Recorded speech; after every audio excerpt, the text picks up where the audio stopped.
Welcome back to our channel. எல்லோரும் எப்படி இருக்கீங்க? ஹாப்பியாக ஹெல்த்தியாக இருப்பீங்கன்னு நம்புகிறேன். நாங்களுமே ரொம்ப ரொம்ப நல்லாயிருக்கோம். இன்றைக்கி வீடியோ பார்த்தீங்கன்னா ஒரு மிக்சட் விலாக்னு தான் சொல்லணும். லாஸ்ட் வீக் 3 நாள் ஊருக்கு போயிருந்தோம். அங்கே எடுத்த ஒரு சில கிளிப்பிங்ஸ் அண்ட் அதுக்கப்புறமா ரிட்டன் சென்னைக்கு வந்ததுக்கப்புறமா எடுத்த ஒரு சில கிளிப்பிங்ஸ் இதெல்லாம் சேர்த்து தான் ஒரு விலாகாக ஷேர் பண்ணியிருக்கேன். லாஸ்ட் வீக்கில் வெள்ளிக்கிழமை ஈவினிங் போல் ஊருக்கு கிளம்பியிருந்தோம். அண்ட் சனிக்கிழமை காலையில் ஊருக்கு போய் சேர்ந்தாச்சு. அங்கே இருக்கக்கூடிய 3 நாளுமே வீடியோ ஷூட் பண்ணி எல்லாத்தையும் கவர் பண்ணணும்னு நினச்சேன். ஆனால் 3 நாளுமே ரொம்ப பிஸியாக போயிடுச்சு. 3 நாள் எப்படி போச்சுன்னே தெரியலை. ஸோ ஒரு சில கிளிப்பிங்ஸ் மட்டும்தான் எடுக்க முடிஞ்சுது. சனிக்கிழமை காலையில் 6 மணிக்கெல்லாம் வீட்டுக்கு போய் சேர்ந்தாச்சு.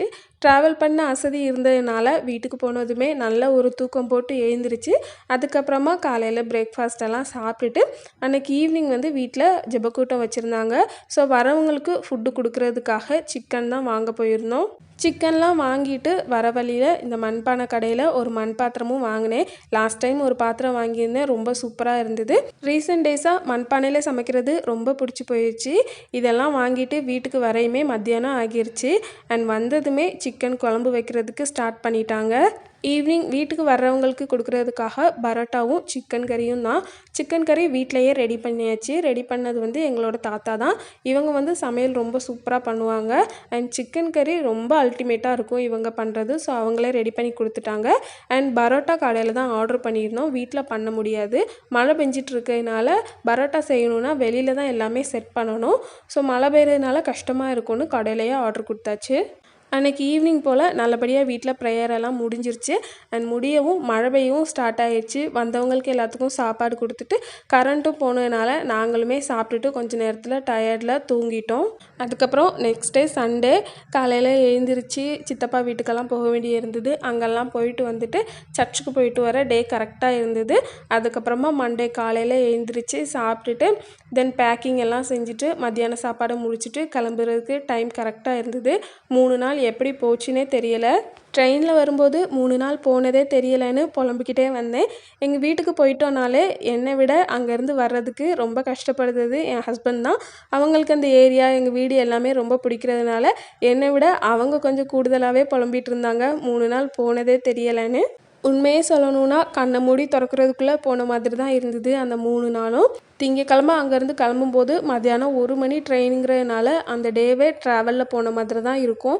வீட்டில் இருந்த ஒரு ஃபீலிங்கே வராது. அண்ட் டியூஸ்டே அதிகாலையில் 3:30க்கெல்லாம் சென்னைக்கு ரீச் ஆகிட்டோம்.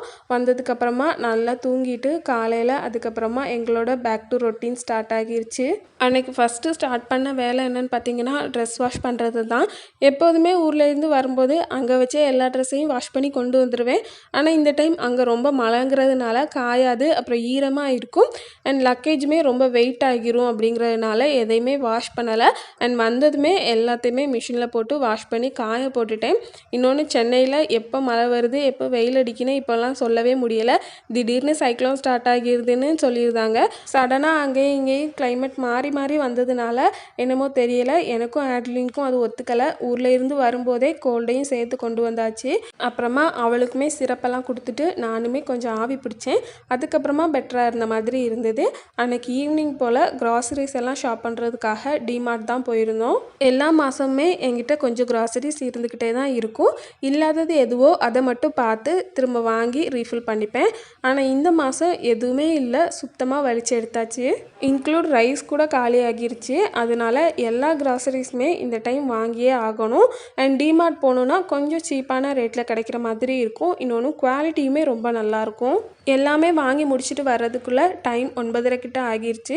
இதுக்கு மேலே வீட்டுக்கு போய் குக் பண்ண முடியாதுன்னு வரும்போதே பிரியாணி வாங்கிட்டு வந்தாச்சு. க்ரில்லுமே எனக்கு சாப்பிடணும் போல் ரொம்ப ஆசையாக இருந்தது. அதனால் அதையுமே வாங்கிட்டு வந்து சாப்பிட்டுட்டு அன்றைக்கி நைட்டு சாப்பாடு கொஞ்சம் ஹெவியாக போயிடுச்சு. அதுக்கப்புறம் பார்த்தீங்கன்னா நெக்ஸ்ட் டைம் மார்னிங்கில் இருந்து தான் இந்த விலாக் ஸ்டார்ட் ஆகுது. டிசம்பர் மந்த்து ஸ்டார்ட் ஆகிட்டனாலே எல்லாத்துக்கும் ஞாபகம் வர்றது 2 விஷயந்தான். ஒன்று கிறிஸ்மஸ், இன்னொன்று இந்த வருஷத்தோட எண்டிங்க்கு நம்ம வந்தாச்சு. இந்த மாதத்தோட இந்த வருஷம் முடிய போகுதுன்னு. ஆனால் டிசம்பர் ஸ்டார்ட் ஆகிட்டனாலே எனக்கு ஞாபகத்துக்கு வர்றது கிறிஸ்மஸ் தான். அந்த 1ஆம் தேதியிலேருந்து கிறிஸ்மஸோட வைப் ஸ்டார்ட் ஆகிரும். 25ஆம் தேதி கிறிஸ்மஸ் எப்போ முடியுதோ அது வரைக்கும் மனசுக்குள்ளே ஏதோ ஒரு சந்தோஷம் இருந்துக்கிட்டே இருக்கும். அதுலேயும் 1ஆம் தேதி ஆகிருச்சுன்னா வீட்டுக்கு முன்னாடி ஸ்டார்லாம் போட்டுட்டு வீட்டுக்குள்ளே கிறிஸ்மஸ் ட்ரீ அண்ட் குடில் இது எல்லாத்தையும் வச்சுட்டு பார்க்கும்போது ஒவ்வொரு நாளுமே அவ்வளோ ஹாப்பியாக ஃபீல் பண்ணுற மாதிரி இருக்கும். லாஸ்ட்டு 2 வருஷமும் வீட்டில் கிறிஸ்மஸ் ட்ரீ வைக்கவே இல்லை. ஆனால் அந்த 2 வருஷமும் நான் வாங்கி வீட்டில் செட் பண்ணணும்னு நினச்சிக்கிட்டே இருந்தேன். அதுக்கான சுச்சுவேஷன் அமையவே இல்லை. ஆனால் போன வருஷமே இந்த வருஷம் கண்டிப்பாக வச்சிடணும்னு ஒரு பிளானிங்கில் இருந்தேன். அந்த மாதிரி எப்படியாச்சும் டிசம்பர் ஸ்டார்ட் ஆகியும் கிறிஸ்மஸ் ட்ரீ வாங்கி செட் பண்ணணும்னு நினச்சிக்கிட்டு இருந்தோம். ஃபைனலாக ஒரு தாட் வந்துருச்சு, இந்த வருஷம் வேண்டாம் அடுத்த வருஷம் வச்சுக்கலாம். ஏன்னா இந்த வருஷம் வச்சோன்னா ஆட்லின் எல்லாத்தையும் பிச்சு போட்டுருவா அப்படின்னு நினச்சிட்டே இருந்தோம். நெக்ஸ்ட் இயர்னால் அவளுக்கு 2.5 வயசு ஆகிரும். இதை எடுக்கக்கூடாதுன்னு சொன்னோன்னா அவள் புரிஞ்சுப்பா. அதனால நெக்ஸ்ட் இயரே நம்ம செட் பண்ணிக்கலாம் அப்படின்னு ஒரு தாட் இருந்தது. ஆனால் திடீர்னு ஜெயச்சந்திரனுக்கு ஒரு சின்ன ஷாப்பிங்காக போனோம். டிசம்பர் மந்த் ஸ்டார்ட் ஆகிருச்சுனால எல்லா கடை முன்னாடியுமே இந்த டெக்கரேட்டிவ் ஐட்டம்ஸ் எல்லாமே வச்சுருப்பாங்க. ஆனால் மனசுக்குள்ளே ஒரு தாட் இருக்கவும் செஞ்சுது, எப்படியாவது வாங்கிடணும்னு. அங்கே போகையுமே கடைக்குள்ளே என்ட்ரன்ஸில் இதுதான் வச்சுருந்தாங்க. எனக்கு ட்ரீயை பார்க்கவே ரொம்ப ஆசையாகிருச்சு. சின்னதில் இருந்து பெருசு வர எல்லா சைஸ்லேயுமே அங்கே கிறிஸ்மஸ் ட்ரீ இருந்தது. ஆனால் எனக்கு ரொம்ப ஒரு ட்ரீ பிடிச்சிருந்தது. அதோட ரேட் வந்து 7 feet 8,000 சம்திங் போட்டிருந்தாங்க. அதில் லைட்டிங்ஸ் எல்லாமே இன்சர்ட் பண்ணியிருந்தாங்க. என்னோடய மைண்ட் செட் கிறிஸ்மஸ் ட்ரீ வாங்கினாலே ஒன்று 5 அடி இல்லைனா 7 அடி இதில் தான் வாங்கணும்னு. இந்த ட்ரீயை வந்து ஹஸ்பண்ட் தான் செலக்ட் பண்ணினாங்க. அதில் 5 feet அவங்க செலக்ட் பண்ணாங்க. நான் வந்து 7 feet நம்ம எடுத்துக்கலாம்னு சொன்னேன். ஏன்னா ஒன்ஸ் வந்து இதில் இன்வெஸ்ட் பண்ணிட்டோன்னா மினிமம் 10 years கண்டிப்பாக இதை யூஸ் பண்ணுவோம் அப்படின்னு இந்த 7 feet நாங்கள் செலக்ட் பண்ணிட்டோம். இதோட ப்ரைஸ் 2300. அதுக்கப்புறமா நிறைய டெக்கரேட்டிவ் ஐட்டம்ஸும் பக்கத்துலேயே வச்சுருந்தாங்க. ஸோ கொஞ்சமாக டெக்கரேஷன் பண்ணுறதுக்கு மட்டும் திங்ஸ் எல்லாம் வாங்கிட்டு வந்துட்டோம். டிசம்பர் 1 அன்னைக்கே வீட்டில் கிறிஸ்மஸ் ட்ரீ வச்சிடணும்னு நினச்சேன். ஆனால் வைக்க முடியலை. ஏன்னா டிசம்பர் 1 அன்னைக்கு நாங்கள் ஊரில் இருந்தோம். திரும்ப சென்னைக்கு 3ஆம் தேதி தான் வந்தோம். 3ஆம் தேதி வரையுமே கோல்டு அப்படி இப்படின்னு ரொம்ப டயர்டாகிடுச்சு. அதனால 4ஆம் தேதி தான் வைக்க முடிஞ்சுது. ரொம்ப ஆர்வமாக இருந்தது, எப்படா வீட்டில் கிறிஸ்மஸ் ட்ரீ வைப்போன்னு. காலையில் ஹஸ்பண்ட்க்கு பிரேக்ஃபாஸ்ட்டு லஞ்சு எல்லாமே செஞ்சு கொடுத்து அவங்களையும் அனுப்பிட்டு ஆட்லினுக்கும் சாப்பாடெல்லாம் கொடுத்துட்டு அவளையுமே தூங்க வச்சுட்டு அதுக்கப்புறம் தான் வேலையை ஸ்டார்ட் பண்ணேன். ஏன்னா அவளை வச்சுட்டு இந்த வேலையெல்லாம் நான் ஸ்டார்ட் பண்ணினேன்னா அவள் ஒரு பக்கம் எடுப்பாள், நான் ஒரு பக்கம் எடுப்பேன். அப்புறம் எனக்கு ரொம்ப டென்ஷன் ஆகிரும். செட் பண்ணுறது ரொம்ப ஈஸியாக இருக்கும்னு நினச்சி தான் ஸ்டார்ட் பண்ணேன். ஆனால் கடைசியில் எல்லாம் செஞ்சு முடிக்கிறதுக்கு நல்லா டைம் எடுத்தது. அது மட்டும் இல்லாமல் டயர்டாகவும் செஞ்சிருச்சு. ட்ரீயெல்லாம் ரெடி பண்ணி வச்சுட்டு சீரியல் பல்ப் தான் போட ஸ்டார்ட் பண்ணேன். ஆல்ரெடி வீட்டில் 2 சீரியல் லைட்டு இருந்தது. ட்ரீயில் போடுறதுக்கு முன்னாடியே லைட்டிங்ஸ்லாம் நல்லா இருக்கான்னு செக் பண்ணிட்டு தான் போட ஸ்டார்ட் பண்ணேன். ஒரு சீரியல் லைட்டை மரத்தில் போட்டுக்கலாம், இன்னொரு சீரியல் லைட்டை வீட்டு வாசலில் போடலாம் நல்லாயிருக்கும்னு பெருசாக இருக்கிற அந்த சீரியல் லைட்ஸை மரத்தோட டாப்பில் இருந்து பாட்டம் வர சுற்றிட்டேன். அதுக்கப்புறமா ப்ளக் பண்ணிவிட்டு ஸ்விட்ச் ஆன் பண்ணி பார்த்தா அந்த சீரியல் பல்ப் எல்லாமே ரொம்ப டிம்மாக தான் எரிஞ்சிட்டு இருந்தது.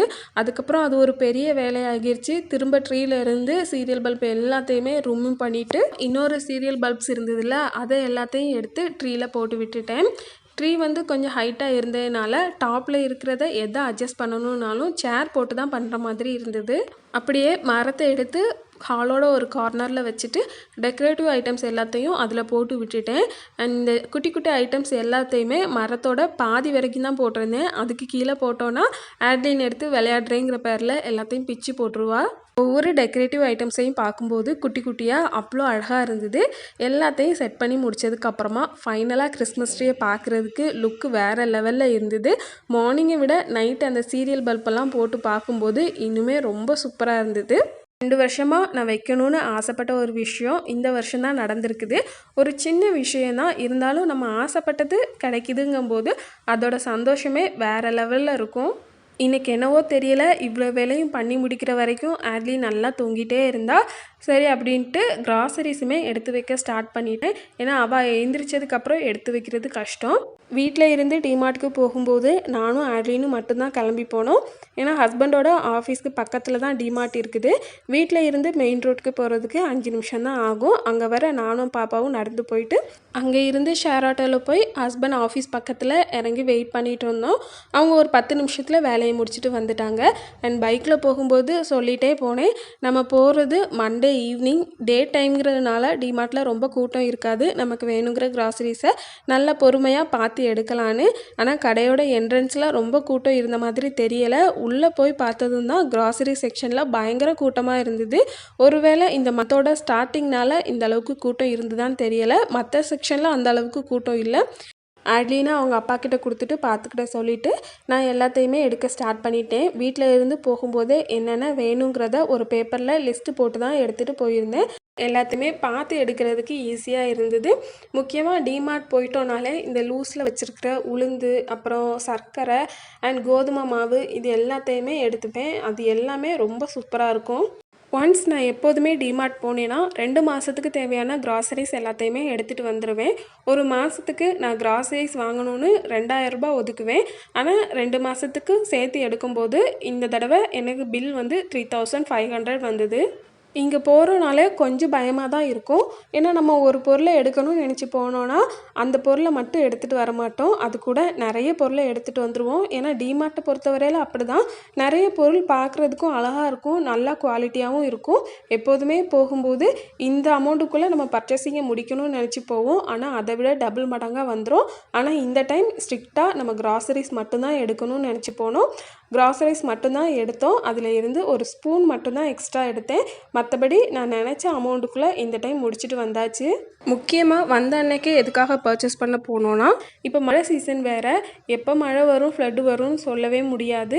வீட்டில் வேறு சுத்தமாக எதுவுமே இல்லை. ஃப்ளட் ஏதாச்சும் வந்து சாப்பாட்டுக்கே கஷ்டமாகிடக்கூடாது அப்படிங்கிறதுனால தான் எல்லாத்தையுமே உடனே போய் வாங்கி ரீஸ்டாக் பண்ணி வச்சது.